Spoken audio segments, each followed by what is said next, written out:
Hi, இன்னைக்கு நம்ம என்ன பார்க்கலாம்னா ஒரு ஈஸியான டேஸ்டியான சிம்பிளான ரசம் தாங்க பார்க்க போறோம்.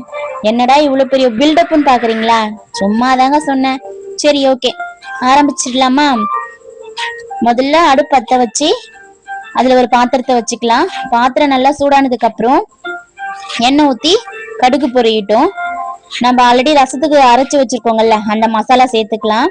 அது என்னென்னா 2 ஸ்பூன் மிளகு, 2 ஸ்பூன் சீரகம், கொஞ்சோண்டு ஒரு மீடியம் சைஸ் பூண்டு, ஒரு 2 காஞ்ச மிளகாய் அது போட்டு நான் அரைச்சி ஒன்றும் பதியமா அரைச்சி எடுத்துக்கிறேன்.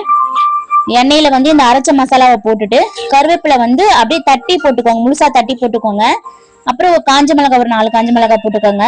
போட்டுட்டு பெருங்காயத்தூள் சேர்த்துக்கோங்க, மஞ்சள் தூள் இதெல்லாம் சேர்த்து நல்லா கலந்து விட்டுட்டு தேவையான அளவு புளி தண்ணி ஊத்திக்கலாம்.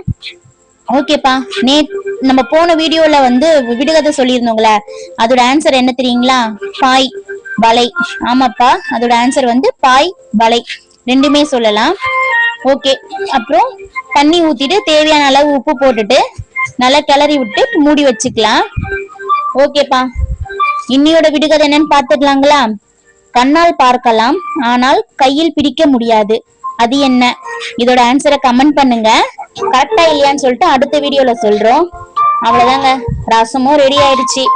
ரசத்தை கொதிக்க வைக்க கூடாது, இந்த மாதிரி ஸ்டேஜ்ல ஆஃப் பண்ணிடணும். அவ்வளவுதான். அடுத்த வீடியோல உங்களை சந்திக்கிறேன். பாய்.